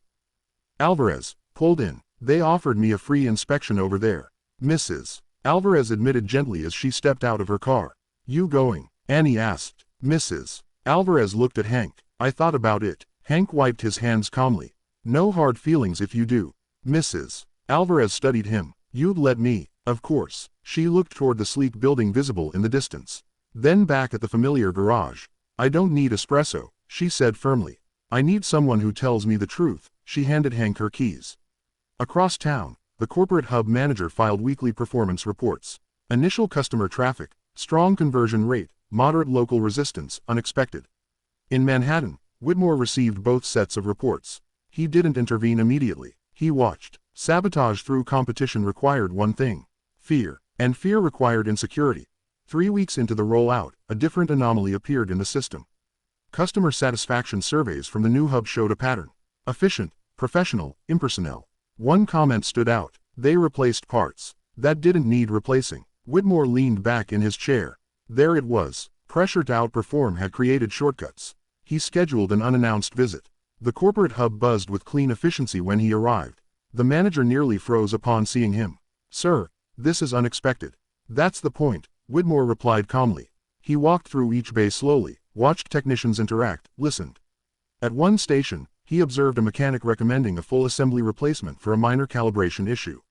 Whitmore stepped closer. "Why full replacement?" The technician hesitated. "It's faster." "For whom?" Whitmore asked quietly. The room grew still. Later that evening, he requested internal audit on the Phoenix hub. Not public, not dramatic. Pros back at Brooks Auto Repair. Annie sat on the hood of Hank's truck again, watching dusk settle. "You think they'll stop?" she asked. "No," Hank answered honestly. "Why?" "Because pride don't like being corrected." Annie nodded thoughtfully. "But truth doesn't like being buried." Hank smiled faintly. "No, it don't." In Manhattan, preliminary audit findings confirmed what Whitmore suspected. Overservicing, inflated part replacements, performance metrics prioritized over necessity. Nothing illegal, but ethically compromised, he forwarded the report directly to the board. No commentary, just data. Martin Hale called him within the hour. "You're escalating," Hale said coolly. Whitmore's tone remained even. "I'm correcting. You're humiliating regional leadership. I'm protecting customers." Silence. "This ends one way," Hale said finally. "Yes," Whitmore replied calmly with alignment. In Phoenix, word spread quietly. A few customers who had tried the corporate hub returned. They fixed things that weren't broken. One man muttered. Hank didn't gloat. He simply nodded. Annie leaned toward him and whispered, "Engen whisper first." Hank squeezed her shoulder gently. Across cities and boardrooms, something subtle was happening. The retaliation had exposed motive, and motive, once exposed, weakened its own strategy. The opposition had tried to undermine through pressure. Instead, they revealed impatience, but impatience under scrutiny rarely retreats quietly. The next move would not target business. It would target reputation. The attack began on a Tuesday morning, not with shouting, not with lawsuits, with an article, Whitmore's Arizona Influence, Ethical Reform, or Strategic Exploitation. Daniel Whitmore read the headline without blinking. The piece did not accuse him of fraud. It did not question financial performance. It questioned motive. According to unnamed sources, Whitmore had leveraged a small minority-owned repair shop in Phoenix for personal brand rehabilitation. The article suggested emotional manipulation, optics over authenticity, a billionaire, using a child's story to shield himself from governance, accountability. The phrasing was careful, not defamatory, just corrosive. By noon, financial commentators were discussing it. Is Whitmore weaponizing sentiment? Has the Phoenix garage become a PR asset? Whitmore closed his office door and sat down slowly. He had expected retaliation. He had not expected it aimed there. His phone vibrated. "Hank, you seen it?" Hank asked quietly. "Yes." Silence on the line. "They calling us pawns," Hank said. Whitmore's voice remained steady. "You're not." "I know that," Hank replied. "But the world don't." In Phoenix, a different kind of van returned to the curb outside Brooks Auto Repair. Not a business reporter this time. Investigative press. A young woman approached the garage with a recorder in hand. "Mr. Brooks, do you believe Mr. Whitmore is using your family to protect his image?"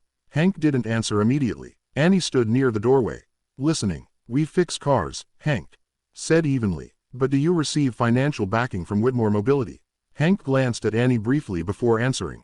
"He invested in improving our equipment openly, publicly with contracts. So you are financially tied?" "Yes," Hank replied. "Doesn't make us puppets." The reporter shifted her focus. "Annie," she said gently, kneeling slightly. "Do you feel pressured to speak kindly about Mr. Whitmore?" Annie studied her carefully. "No." "Why not?" "Because nobody tells me what to say." The reporter hesitated. "Do you think he needs you?" Annie considered the question in full seriousness. "No," she answered finally. "But he listens." The clip circulated online within hours. Some praised her composure. Others questioned whether a child could truly understand corporate influence. In Manhattan, Martin Hale stood in Whitmore's office uninvited. "You underestimated the optics," Hale said coolly. Whitmore did not rise from his chair. "I didn't create the optics. You participated in them." "I participated in correction." Hale's eyes sharpened. "You let yourself become a symbol." Whitmore's voice lowered slightly. "No, I let myself become visible." Hale stepped closer. "The board won't defend you if this narrative hardens." Whitmore met his gaze evenly. "Then they shouldn't." Hale paused. "You'd risk removal again." "Yes. For a garage." Whitmore stood. "Now for integrity." Hale searched his face for hesitation. He found none. In Phoenix, the tone shifted subtly over the next few days. Online commentary grew sharper. "Of course, the billionaire funds the small shop, strategic charity, image laundering." Hank turned off the computer after reading too many comments. Annie sat beside him quietly. "You mad?" she asked. "No." "You hurt?" He considered that carefully. "Maybe a little." She nodded. "Grandpa, truth don't get louder when people shout." He looked down at her. "Where'd you hear that?" "You." Hank smiled faintly. Across the country, Whitmore scheduled a press conference. Not flashy, not defensive, transparent. Reporters gathered in the company auditorium. Whitmore stepped to the podium without notes. "I've been accused of using a family in Phoenix to rehabilitate my image." He began calmly. Cameras clicked. "I want to clarify something." He paused deliberately. "I did not help Brooks Auto Repair to protect my position." He let the silence sit. "I helped them because they were right." A murmur rippled across the room. "I did not ask for endorsements. I did not script interviews and I did not expect their story to become symbolic." He looked directly into the cameras. "But if integrity becomes symbolic, that says more about the environment than the act." A reporter raised her hand. Did your investment influence their public support? Whitmore shook his head. No. Can you prove that? Whitmore's expression did not change. I don't need to. Another voice followed. Why not devast to eliminate perception of conflict? Whitmore answered evenly. Because that would confirm the accusation. Silence. He stepped back from the podium. I will not withdraw support from honest people to satisfy cynical narratives. He left without taking further questions. In Phoenix, Hank listened to the replay on the radio. Annie stood very still. He didn't leave, she whispered. No. Hank agreed softly. He didn't. Later that evening, Whitmore's phone rang again.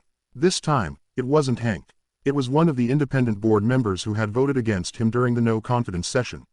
I misjudged you, the man said quietly. Whitmore didn't respond immediately. You could have distanced yourself. Yes, you didn't. No. A pause. The board will meet tomorrow. Whitmore understood what that meant. Alignment was shifting again. In the desert, twilight settled gently over the garage. No cameras, no interviews, just routine work. Annie drew another chalk picture near the entrance. This one showed a tall building in a small garage side by side. Above them, she drew the same sun. Hank leaned over. What's that mean? Light hits both, she said simply. Across cities and power structures, perception had been weaponized. But perception, when confronted directly, often fractures under scrutiny. The attack on reputation had failed to provoke retreat. Instead, it clarified position. Still, those who lose narrative control rarely surrender entirely. When public doubt doesn't break a leader, private leverage becomes the next tool. The letter arrived by certified mail. Not to Whitmore Mobility headquarters, not to Daniel Whitmore's Manhattan office, but to Brooks Auto Repair in Phoenix, Arizona. Hank signed for it with grease still on his fingers. The envelope was thick, embossed with the name of a national law firm whose reputation alone could intimidate small businesses into compliance. Annie watched quietly as Hank opened it at the workbench. He read the first page slowly, then the second. His jaw did not tighten. His shoulders did not stiffen, but something in the room shifted. What is it? Annie asked softly. Hank folded the letter once before answering. They're claiming trademark confusion. She blinked. What's that? They say our sign Brooks Auto Repair and Custom Services sounds too close to their new Whitmore Certified Service Network. Annie frowned. That don't even sound the same. Hank gave a faint nod. Don't matter. They're saying customers might think we're pretending to be official. Are we? No. She crossed her arms. So why they say that? Hank met her eyes. Because it costs them little to send paper, costs us a lot to answer it. The letter demanded immediate rebranding. Removal of any implied association with Whitmore Mobility and public clarification that Brooks Auto Repair was not an authorized corporate affiliate despite their open investment partnership. Failure to comply, it warned, could result in litigation for damages and brand dilution. Annie looked at the old wooden sign hanging above the garage door. The paint was chipped, the letters uneven. Her grandmother had hand-lettered it 30 years ago. They want us to take it down? She asked. Hank nodded once. The desert air felt heavier that afternoon. He dialed Whitmore. Daniel answered on the second ring. They sent it, Hank said simply. I know, Whitmore replied. There was no surprise in his voice. They CCED corporate counsel. Silence stretched for a moment. You involved? Hank asked. No, Hank believed him. They're trying to sever visible ties. Whitmore continued. If they can isolate you, they weaken me. Annie stepped closer, listening. What do we do? Hank asked. Whitmore's answer came without hesitation. You don't take the sign down. Hank exhaled slowly. You understand the cost? Yes. And if we lose? Whitmore's voice softened, but did not waver. You won't in Manhattan. Whitmore walked into the legal department unannounced. He placed a copy of the letter on the conference table. Who authorized this? He asked calmly. No one answered immediately. Finally, a senior counsel spoke. It originated from external brand advisory. Under whose direction? Another pause. Board liaison committee. Whitmore nodded once. Withdraw it. A ripple of discomfort moved through the room. Sir, that may appear as admission. Withdraw it, he repeated evenly. Hours later, Martin Hale stood once again in Whitmore's office. You're overstepping, Hale said. Whitmore remained seated. No, I'm correcting. The letter was a protective measure. It was intimidation. It was legal positioning. It was leverage against a family.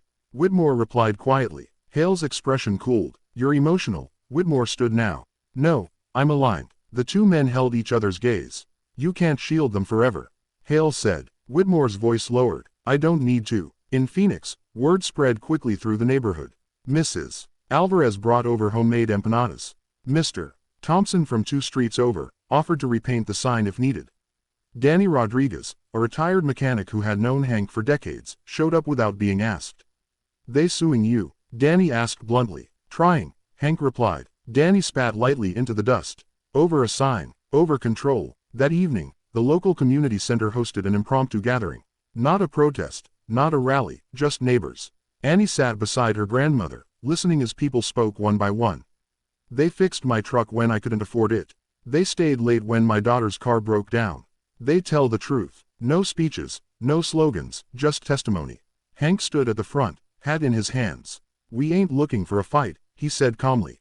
"But we ain't taking down that sign." Applause filled the modest room across the country. Whitmore received a scanned photo of the gathering. He studied it quietly. Ordinary folding chairs, fluorescent lights, unpolished loyalty. He forwarded the image to the board with one line. "This is what you attempted to pressure." By morning, the legal letter was formally withdrawn. No public apology, no admission, just a quiet notice that the claim had been re-evaluated. In Phoenix, Annie stood beneath the old wooden sign and looked up at it. "They blinked," she said.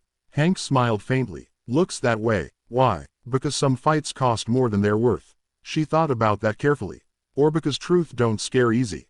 Hank rested a hand gently on her shoulder. "Maybe both." In Manhattan, Martin Hale sat alone in the boardroom long after others had left.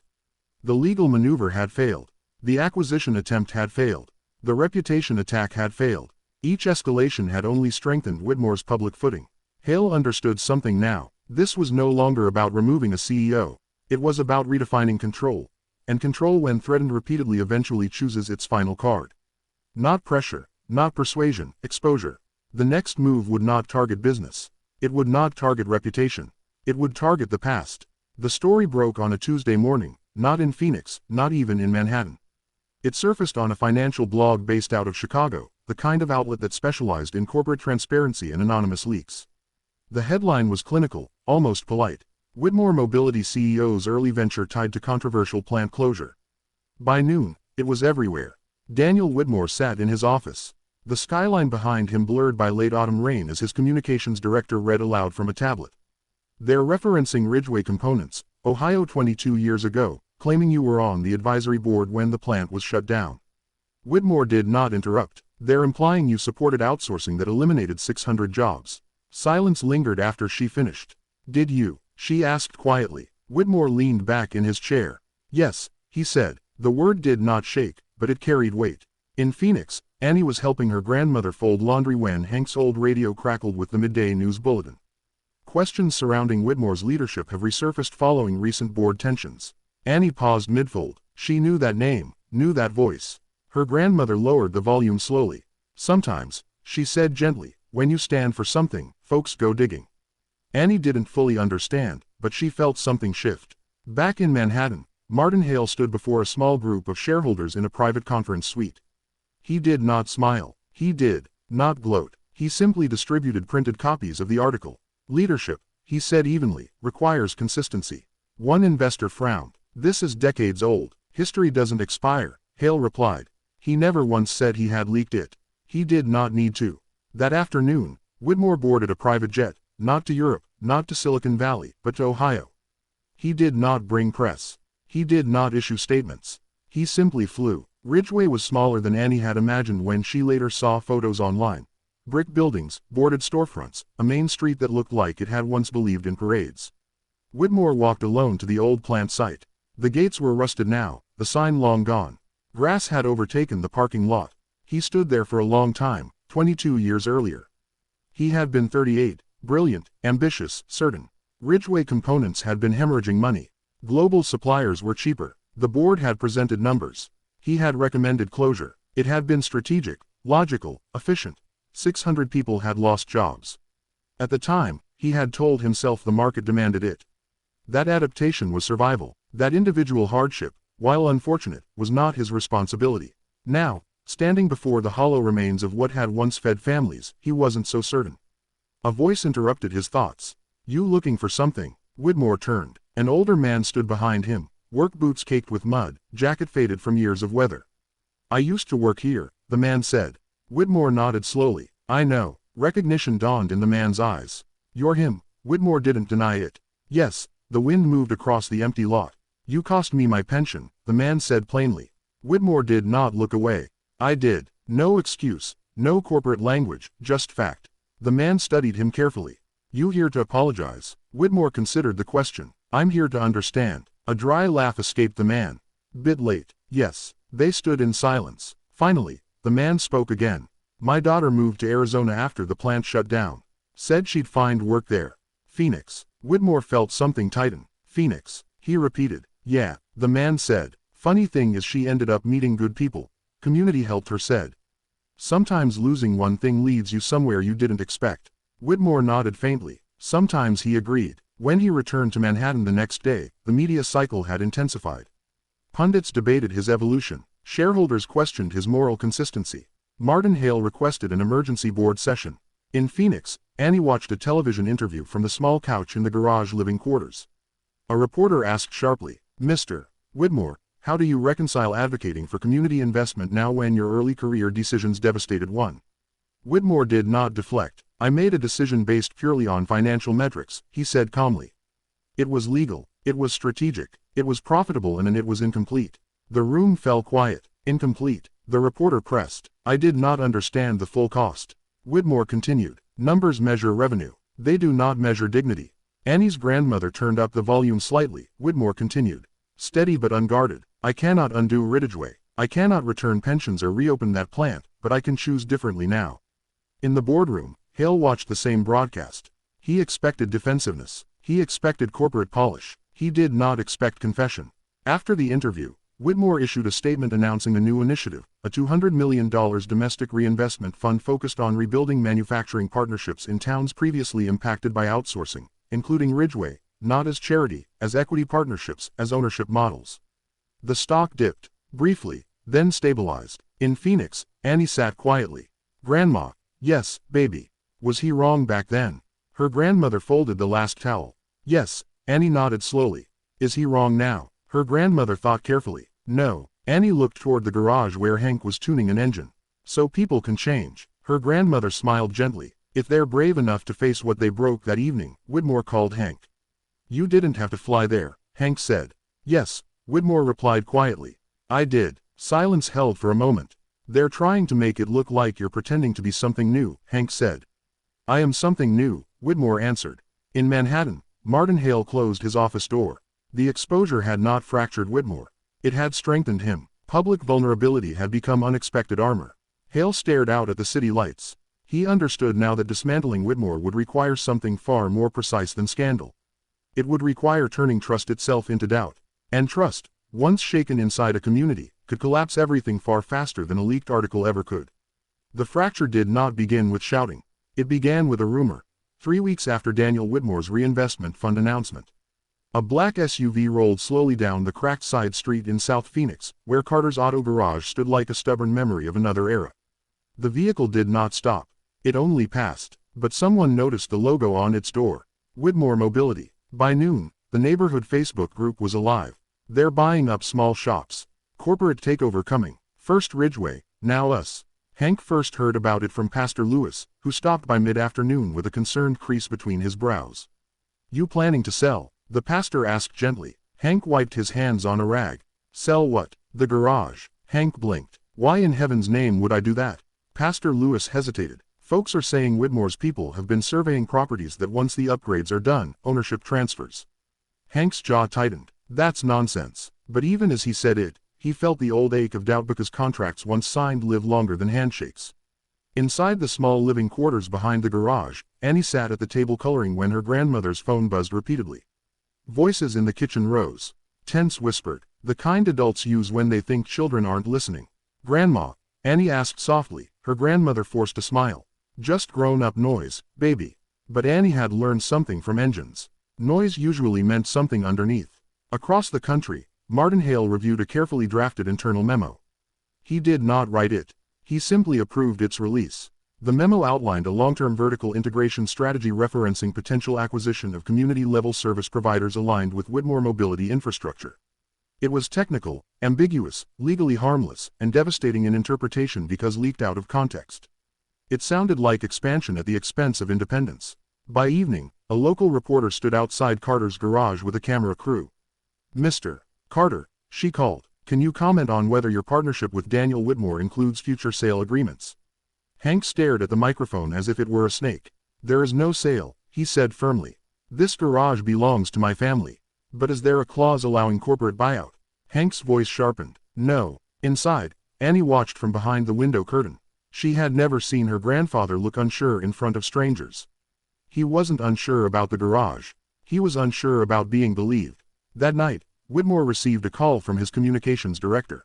It's spreading fast, she said. Community takeover narrative. Ridgeway comparisons. We need a statement. Whitmore closed his eyes briefly. Did we initiate any property assessments near Carter's? No. Then where did this come from? Silence lingered on the line. We're tracing the leak, she said carefully. Whitmore knew that tone. He had used it himself years ago.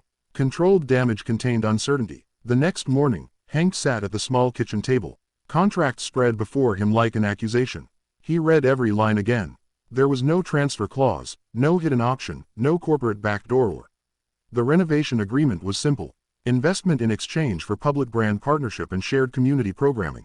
Nothing more. He exhaled slowly. Across town, a small group of local mechanics gathered outside a diner. They always say partnership, one muttered. Until the papers change, my cousin's shop in Nevada got swallowed like that. Another added, fear spreads faster than facts. By mid-afternoon, foot traffic at Carter slowed. Regulars hesitated. Some waved but didn't stop.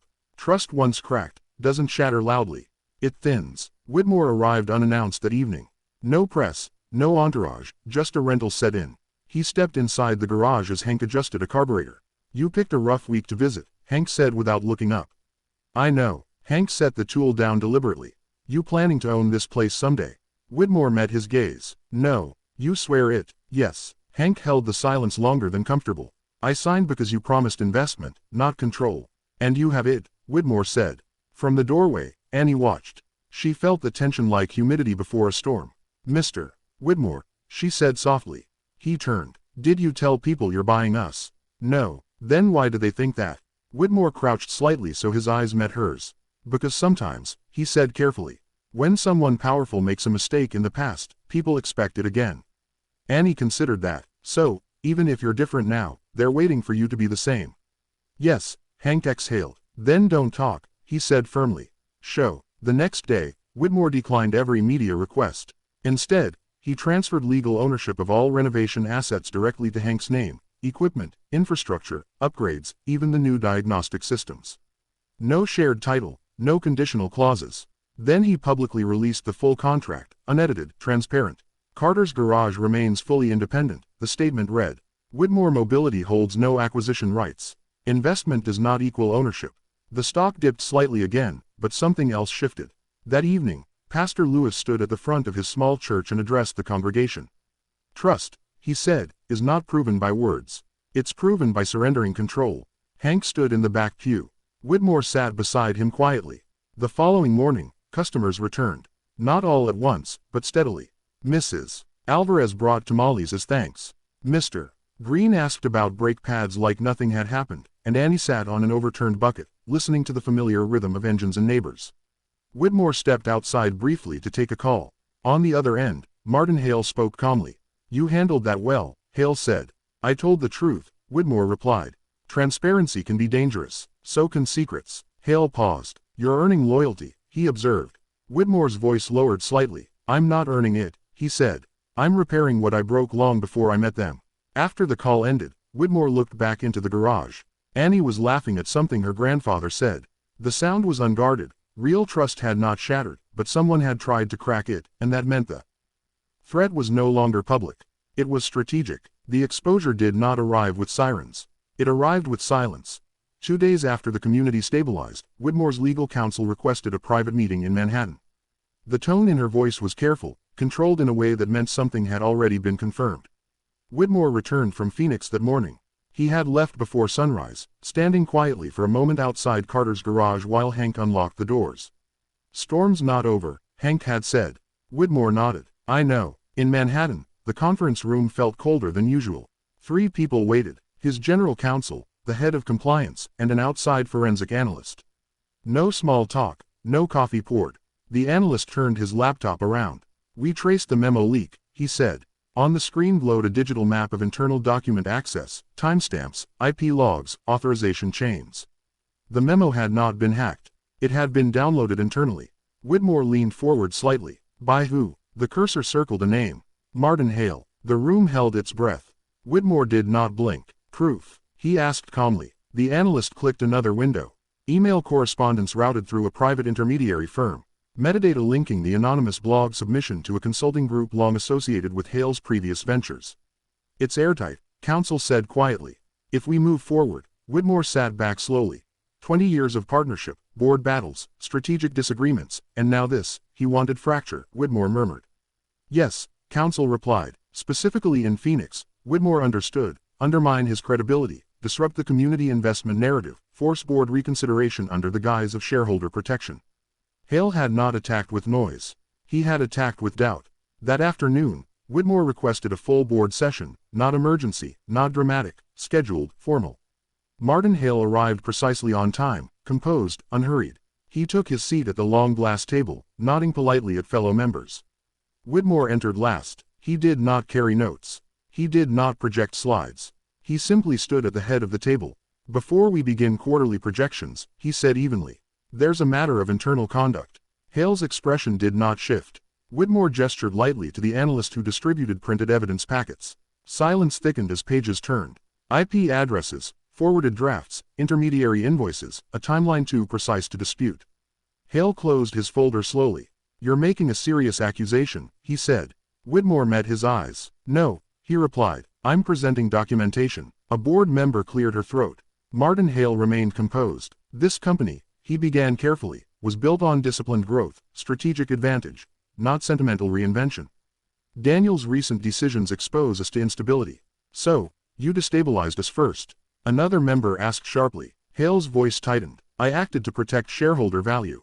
Whitmore spoke quietly. You acted to regain control. The room stilled. For years, Hale had been the architect behind the scenes. The numbers man, the quiet strategist.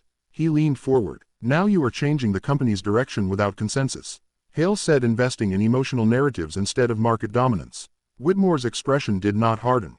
It's not emotional to measure full cost, he said. Hale's composure flickered just briefly. You've allowed a 6-year-old garage story to influence a billion-dollar enterprise. Whitmore did not raise his voice. I've allowed conscience to influence it. That word landed heavier than accusation. Conscience. Several board members shifted in their seats. One spoke carefully. Martin, did you leak the memo? Hale did not answer immediately. Silence often protects, but sometimes it condemns. Finally, he said, I facilitated information the public had a right to question. Whitmore nodded once. Then you resign. It was not shouted. It was not theatrical. It was final. The board voted not unanimously, but decisively. Martin Hale gathered his folder without visible emotion. At the door, he paused. You're gambling legacy on redemption, he said to Whitmore. Whitmore held his gaze. No, he replied quietly. I'm building legacy on responsibility. Hale left without another word. By evening, an internal announcement confirmed his departure, effective immediately due to breach of fiduciary trust. No scandal, no spectacle, just accountability. In Phoenix, Hank closed the garage for the night as Annie finished stacking small wrenches in size order. Grandpa, she asked softly, what happens when someone breaks trust on purpose? Hank leaned against the workbench. They lose the right to hold it. Even if they helped build something big, especially then. Annie considered that, so being important doesn't mean you're right. Hank smiled faintly. No, ma'am. Being right usually means you're willing to lose something important. Later that evening, Whitmore called. It's done, he said simply. Hank didn't ask for details. You all right? Yes. A pause lingered. Trust almost cracked us, Hank said. I know, but it didn't. Whitmore's voice softened slightly. No. After the call ended, Whitmore stood alone in his office, city lights blinking below like distant signals. He had not defeated Hale with exposure. He had defeated him with evidence, not vengeance. Accountability. He understood now something he had not grasped 20 years ago in Ridgeway. Power without conscience corrodes. Conscience without action is decoration. But conscience defended by action becomes leadership. In Phoenix, Annie looked up at the night sky through the open garage door. The desert air felt calmer. Engines rested. Neighbors waved goodnight. She didn't understand corporate boards or leaked memos or shareholder votes. But she understood something simple. When someone tries to break something good, you fix it. And sometimes fixing it means telling the truth, even if the truth cost someone their position. The storm had not destroyed the garage. It had revealed who was willing to protect it. Chapter 18. The desert winter came gently that year. Not with snow, not with storms, but with cool mornings that carried the scent of dust and coffee and something steadier than before. Carter's autogar no longer looked tired. The cracked concrete had been leveled. The hand-painted sign remained at Hank's insistence, but it was framed now by clean brick work and new lighting that glowed warmly after sunset. Inside, the tools hung in ordered precision. The diagnostic system hummed quietly in the corner, not as a corporate invasion, but as an instrument in experienced hands. Nothing about the place felt owned. It felt strengthened. Annie sat cross-legged on the shop floor, carefully polishing a small metal plaque she had insisted on helping design. It wasn't flashy, just brushed steel mounted near the entrance. Carter's Auto Garage, family-owned since 1987. Community partner Whitmore Mobility Initiative underneath in smaller lettering Hank had approved after long silence. Trust is built here. Daniel Whitmore stood beside him as the final screws were tightened into the brick. You sure about that last line? Whitmore asked quietly. Hank nodded. Most garages promise horsepower, he said. We promise something rarer. Whitmore gave a faint smile. Across the country, Whitmore Mobility's reinvestment fund had begun its work. Not flashy ribbon cutings, not photo ops, quiet contracts, shared equity agreements, small town plants reopening under cooperative models in Ridgeway, Ohio. Ground had been broken for a new manufacturing facility, employee-owned, partially funded by Whitmore's personal capital, not the company's. The press had called it redemption. Whitmore never used that word. Redemption suggests erasing the past. He had learned you cannot erase it. You can only respond to it. In Phoenix, a modest ceremony had been arranged at the garage one Saturday afternoon. Folding chairs lined the lot. Pastor Lewis offered prayer. Mrs. Alvarez brought enough food for 3 neighborhoods. Even the skeptical mechanics from the diner showed up, leaning against trucks with folded arms that slowly unfolded. Whitmore stood at the front, not behind a podium, just on the pavement. I made decisions years ago, he began calmly, that measured success by numbers alone. No defensiveness, no polished rhetoric. Numbers matter, he continued. But they don't hold doors open for neighbors. They don't teach grandchildren how to use a wrench. They don't carry memory. He paused, glancing toward Annie, who was sitting on an overturned bucket beside her grandfather. This garage reminded me of that. Hank shifted slightly, uncomfortable with praise. Whitmore continued, leadership isn't about never failing. It's about answering for your failures without hiding behind position. The crowd remained quiet, not dazzled, listening. I cannot change Ridgeway, he said, but I can choose how Whitmore Mobility behaves from this day forward. Annie looked up at her grandfather. Grandpa, she whispered, that's like fixing something instead of pretending it wasn't broken. Hank smiled faintly. Yes, ma'am. After the ceremony, as dusk settled softly over South Phoenix, Whitmore lingered by the garage entrance. Why'd you really stay? Hank asked him. Whitmore considered the question. When Annie first told me she could fix my car, he said slowly. I saw risk, Hank nodded. I saw liability, reputation damage, headlines, and now Whitmore looked toward Annie, who was helping Mrs. Alvarez carry foil trays inside. Now I see what I didn't measure, which is potential doesn't come wrapped in credentials, Whitmore said. Sometimes it's wearing grease-stained overalls. Hank chuckled under his breath. You almost walked away that first day. I did walk away, but you came back. Whitmore nodded. Yes, because somewhere between pride and urgency, between doubt and dusk, he had looked at the sky and realized something simple. Running forward does not mean running right. Sometimes the bravest turn is the one that takes you back. Later that evening, after the last of the chairs were folded and the garage lights dimmed, Annie sat alone on the front step with her grandmother. Grandma, yes, baby, are bad people always bad? Her grandmother brushed a loose braid from Annie's forehead. No. Are good people always good? No, she said gently. We're all both, depending on what we choose when it costs us. Annie thought about that. Mr. Whitmore chose to stay. She said, yes, and he chose to tell the truth. Yes, and he chose to fix what he broke. Her grandmother smiled. That's called character. Across town, Whitmore stood on the balcony of a modest hotel instead of his usual penthouse suite. He preferred distance tonight, not from the community, but from applause. His phone buzzed. A message from Ridgeway's new plant director. First hiring round complete. 180 positions filled. Former employees prioritized. Whitmore closed his eyes briefly. Not redemption, responsibility. He typed back a simple response. Thank you. Continue steady. The desert air felt cooler now, cleaner. In the months that followed, Carter's garage expanded, not in size, but in purpose. Hank began hosting Saturday workshops for young mechanics who couldn't afford formal trade school. Whitmore funded scholarships quietly, without attaching his name. Annie grew taller, still curious, still listening to engines before anyone else noticed the subtle misfires. One afternoon, nearly a year after the breakdown that started it all, a sleek electric vehicle rolled cautiously into the lot. The driver stepped out confident, well-dressed, impatient. "I need someone qualified," he said briskly. Annie looked up from beneath the hood of a pickup truck. "I can fix it," she said. The man glanced at Hank. Hank folded his arms but didn't speak. Whitmore, who happened to be visiting that day, watched quietly from the side. The man hesitated, looked at Annie, then at the garage, then at the plaque near the door. "Trust is built here," he exhaled. "All right," he said slowly. "Show me." Whitmore caught Hank's eye. Hank gave the faintest nod. Legacy isn't measured in buildings or stock prices or even court victories. It's measured in moments repeated differently than before. The first time a billionaire shook his head at a little girl. The last time a stranger chose to believe her. As the sun lowered once more over South Phoenix, engines hummed, neighbors laughed, and Annie's small hands moved with quiet certainty beneath the hood of a machine twice her size. You can steal reputation. You can shake trust. You can even close doors. But you cannot erase the lesson taught in a humble garage.